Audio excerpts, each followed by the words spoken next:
Hallo zusammen und herzlich willkommen zum ersten Video aus der Halle. Es ist alles noch ein bisschen eng, weil ich es noch nicht geschafft habe, alles komplett aufzuräumen.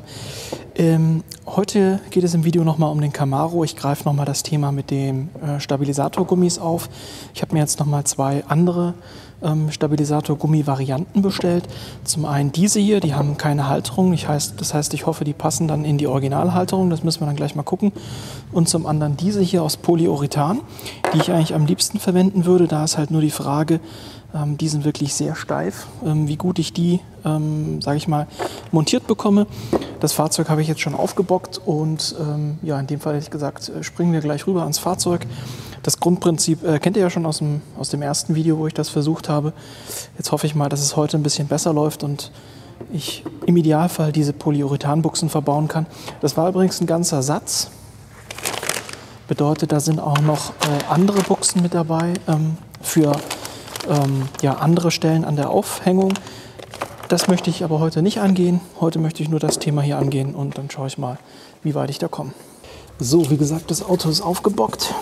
Jetzt hoffe ich, dass ich die richtige Größe vom Stabi erwischt habe. Hier sieht man auch, hier hat sich der irgendwie ein bisschen bewegt. Der ist halt echt, ja, nicht mehr in einem guten Zustand. Jetzt brauche ich noch eine Verlängerung. So, jetzt schauen wir mal.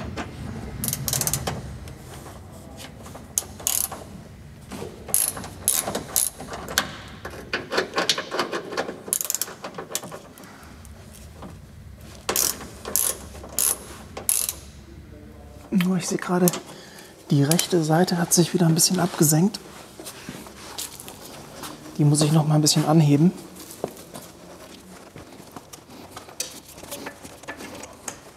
Beide Räder sind jetzt in der Luft.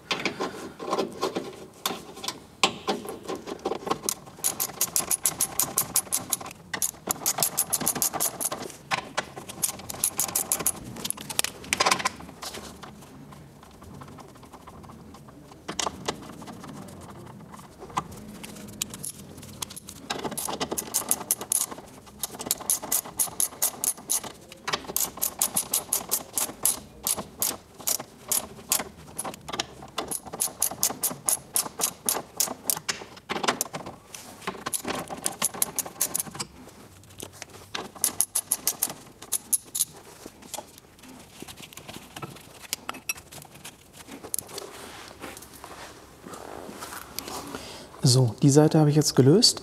Jetzt löse ich noch die andere Seite und dann müsste ich hier den Stabi tauschen können. So, ich habe jetzt die Fahrerseite auch noch angelöst. Nicht ganz rausgeschraubt, nur angelöst und mit etwas Glück kann ich jetzt bereits die Buchse tauschen, wenn sie dann passt.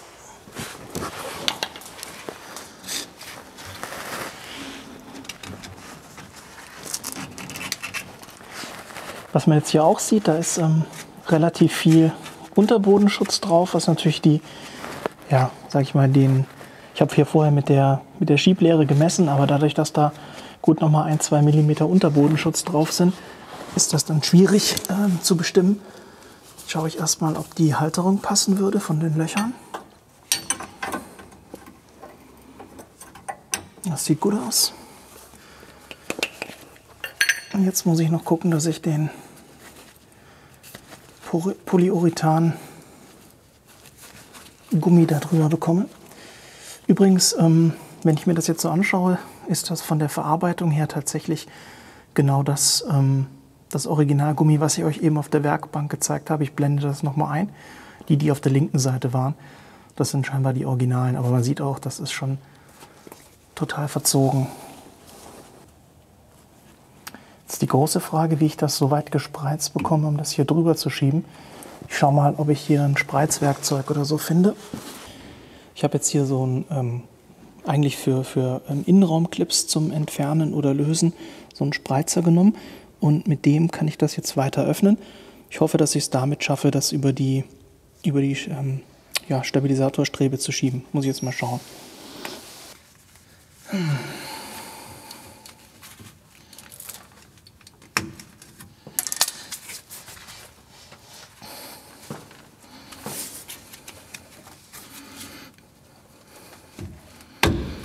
Na also, jetzt aber. So, den Scheiß noch drehen.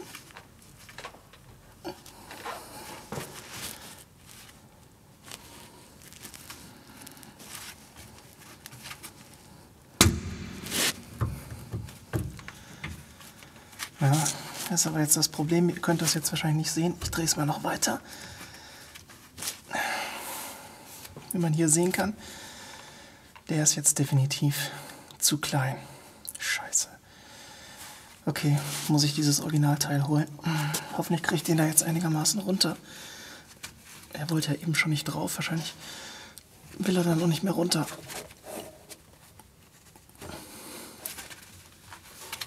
Ah, das war ja klar.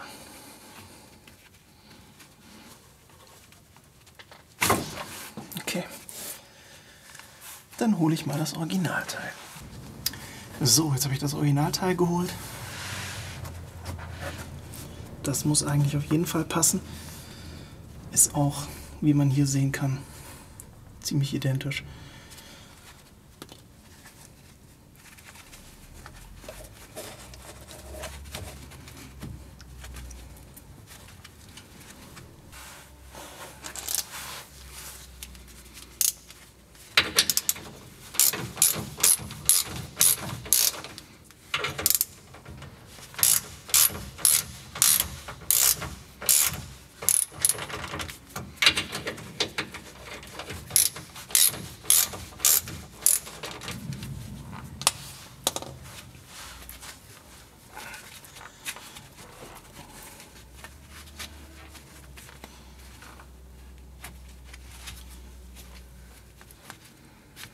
So sieht das ganz okay aus.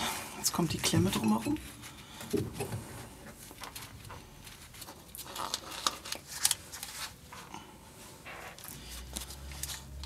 Ich setze mal an und schau mal, wie sich das verhält.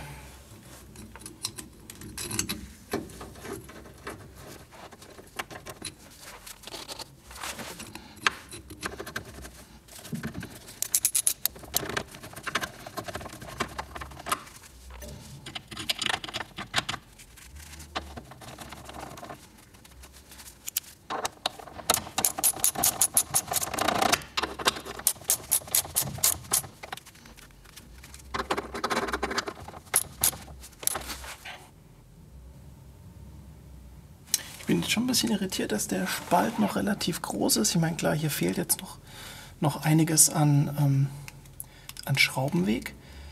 Aber es ist schon Wahnsinn, wie sehr sich dieses Teil zusammenpresst. Also das ist echt... Oder soll ich doch das Polyurethanlager versuchen? Ich weiß es nicht.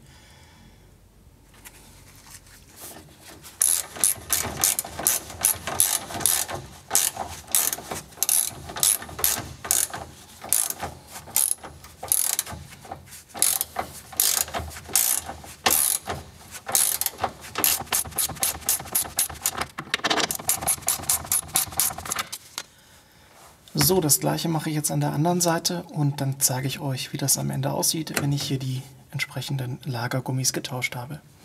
So, die Fahrerseite habe ich jetzt schon festgezogen und jetzt hätte ich gesagt, zeige ich euch einfach, wie ich hier die Beifahrerseite noch festziehe.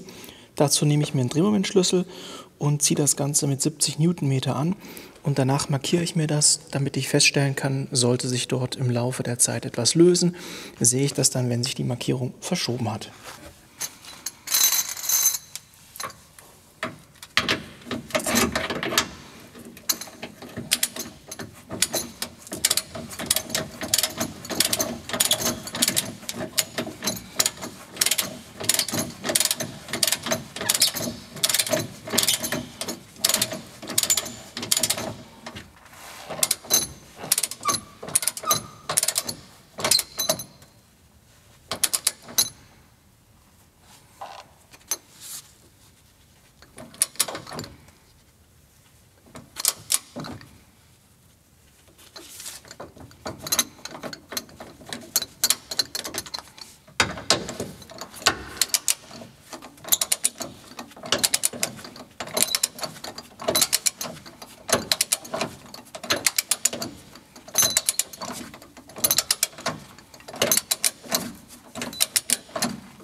So, jetzt habe ich beide Schrauben mit 70 Newtonmeter angezogen.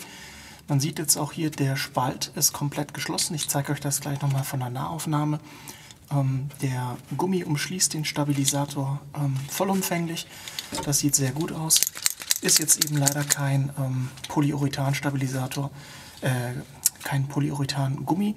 Wie gesagt, da habe ich scheinbar einfach eine Nummer zu klein bestellt. Es gibt ja 4 Größen.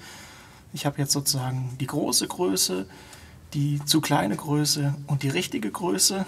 Eine habe ich ausgelassen. Und ja, irgendwann werde ich wahrscheinlich die nochmal, also diese passende Größe hier, das waren jetzt 22 bzw. 23 mm, die werde ich dann nochmal bestellen mit Polyurethan. Aber wichtig war jetzt mir einfach, dass ich, bevor ich den zum Instandsetzer fahre, was jetzt übernächstes Wochenende der Fall ist, das letzte Maiwochenende wird das sein, dass ich da eben das hier auf jeden Fall mal erledigt habe, denn das ist eine größere Strecke. Und ich meine, die alten Stabilisatorgummis hätten auch gehalten, aber so habe ich einfach ein bisschen besseres Gefühl. So, jetzt markiere ich mir das hier. Dann weiß ich, ich habe die Schraube angezogen und ich sehe dann später auch oder würde sehen, wenn sich da etwas löst oder verschiebt. So, jetzt mache ich euch nochmal eine Nahaufnahme von der ganzen Geschichte, dass ihr das auch nochmal sehen könnt hier mit dem Spalt. So, wie ihr sehen könnt, der Stabilisator sitzt jetzt hier. Ich habe mir hier, wie gesagt, so eine Markierung gemacht. Und wenn man jetzt von der Seite schauen, ich versuche euch das mal einzufangen, dann sehen wir hier, dass der Spalt vollständig geschlossen ist. Das heißt, der sitzt in der richtigen Position. Das gleiche ist auch auf der anderen Seite der Fall. Hier auf der anderen Seite könnt ihr jetzt sehen, habe ich das gleiche gemacht. Ich habe den hier mit 70 Newtonmeter angezogen, die beiden Schrauben. Auch hier ist es jetzt ein bisschen dunkel, aber ich denke, man kann es erkennen, dass er sehr schön sitzt. Ich habe mir das Ganze markiert für den Fall, dass ich da irgendwas verschieben sollte oder bewegen. So kann ich das später feststellen. Zudem weiß ich halt, dass ich die Schrauben mit Drehmoment angezogen habe. So, hier wieder auf der Beifahrerseite. Hier kann man das, wie gesagt, ja, habe ich ja eben schon gezeigt. Passt alles. Ich habe hier auch die Schrauben festgezogen. Ich habe sie ebenfalls markiert. Da kann man das eben dann gut nachverfolgen, wenn sich was verschiebt.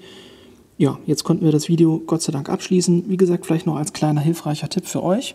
Diese Polyurethan-Gummis, die sich so ganz schwer haben öffnen lassen, da kann ich euch empfehlen, dass ihr dort ja, hier so ein Werkzeug nutzt, wie ich das gemacht habe, was man eigentlich zum Clip-Entfernen nimmt. Aber damit konnte ich den Polyurethan-Gummi eben entsprechend weiten, um dann den Gummi über die Stabilisatorstange zu schieben. Das, denke ich, ist ein ganz hilfreicher Tipp. Das heißt, so ein Werkzeug ist nicht nur für den Innenraum zu gebrauchen, sondern konnte ich jetzt an der Stelle auch hier verwenden. So, das Video ist jetzt noch nicht vorbei. Es ist noch mal ein bisschen Zeit vergangen. Und heute ist der Tag, bevor ich den Camaro endlich zum Instandsetzer bringe. Und das letzte Mal habe ich ja versucht, diese Polyurethan-Buchsen hier zu befestigen und habe dann festgestellt, dass die minimal zu klein sind. Habe ja dann, wie ihr eben gesehen habt, den Originalstabilisator-Gummi in neu verbaut und habe dann aber nochmal Buchsen bestellt in 22 mm Durchmesser, also ein kleines bisschen größer als das, was ich vorher hatte. Die schwarzen sind 20 mm und die roten sind jetzt 22 und ich drücke jetzt einfach mal die Daumen. Ich hoffe, ihr auch, dass die jetzt passen und dann kann ich doch Polyurethan-Buchsen verwenden, was mir einfach viel lieber ist, da das nochmal ein bisschen mehr Stabilität gibt und auch langlebiger ist.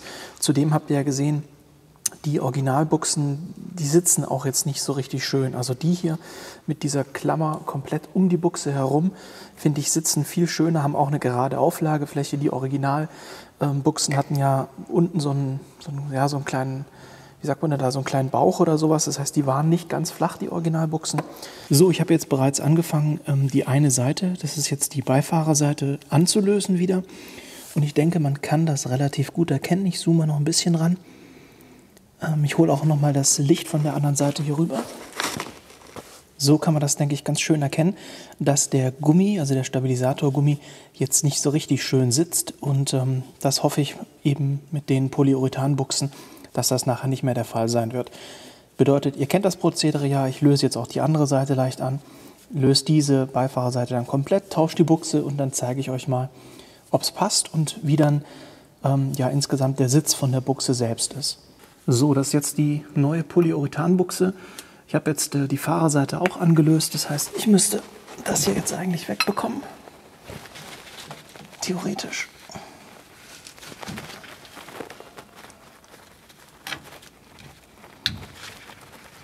So.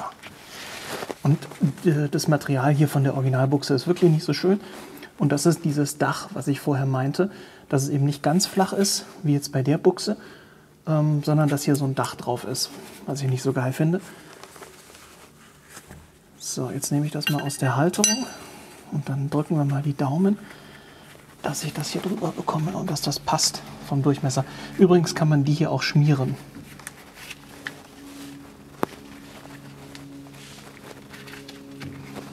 Geht auf jeden Fall schon mal viel leichter als bei der Version, die deutlich zu eng war.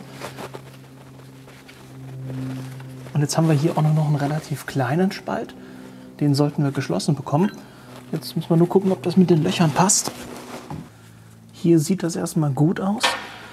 Jetzt setze ich das mal an.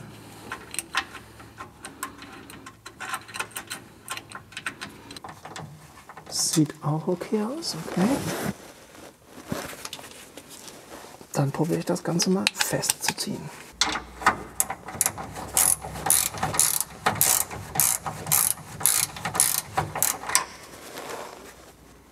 Ja, das sieht sehr gut aus. Ich denke, das funktioniert. Das bedeutet, ich werde jetzt auf die andere Seite wechseln, dort auch noch die Buchse tauschen, bevor ich das jetzt hier ganz festschraube. Dann wechsle ich die Buchse auf der anderen Seite und dann zeige ich euch, wie ich das hier festmache und am Ende dann auch, wie beide Buchsen verbaut sind. So, ich habe jetzt sowohl die Beifahrer- als auch die Fahrerseite mit Drehmoment angezogen und ja, ich finde eigentlich, das sieht ganz ordentlich aus. Der sitzt überall schön plan, unten am Rahmen, nicht so wie der Originale, der ja so ein kleines Dach hatte und sich erst zusammendrücken musste. Auch an der Seite sitzt der hier sehr schön, der Originale war da ein bisschen schief. Also das sieht jetzt erstmal gut aus. Gefettet habe ich ihn aktuell noch nicht. Ich bringe das Auto ja morgen zum Instandsetzer. Ich habe jetzt meine Fettpistole noch nicht gefunden. Ich bin ja hier erst frisch in die Halle gezogen, keine Ahnung, wo ich die habe. Das könnt ihr ja dann vielleicht beim Instandsetzer für mich machen. Ja, ich werde euch auf jeden Fall berichten, wie sich das anfühlt, ob ich was feststellen kann, eine Veränderung, ob das überhaupt besser oder schlechter wird. Vielleicht passt ja dann doch der Abstand nicht hundertprozentig, aber wie gesagt, normalerweise sind das diese 22 mm im Durchmesser und der Unterschied, oder beziehungsweise warum da jetzt noch ein kleiner Spalt ist, liegt einfach daran, dass auf dem Originalstabilisator hier so viel Unterbodenschutz drauf ist, dass da das Ganze einfach dicker ist als 22 mm. Aber wie gesagt, das muss ich jetzt beim Fahren ausprobieren, ob das besser oder schlechter ist. Werde ich euch auf jeden Fall berichten, wenn das Fahrzeug dann wieder da ist. Ja, das war es jetzt fürs heutige Video. Jetzt habe ich es endlich geschafft mit den Stabilisatorgummis. Jetzt lasse ich das Fahrzeug wieder ab und dann kann es morgen zum Instandsetzer gehen. Ich wünsche euch eine gute Zeit. Schaltet gerne auch beim nächsten Video wieder mit ein. Bis dahin. Ciao.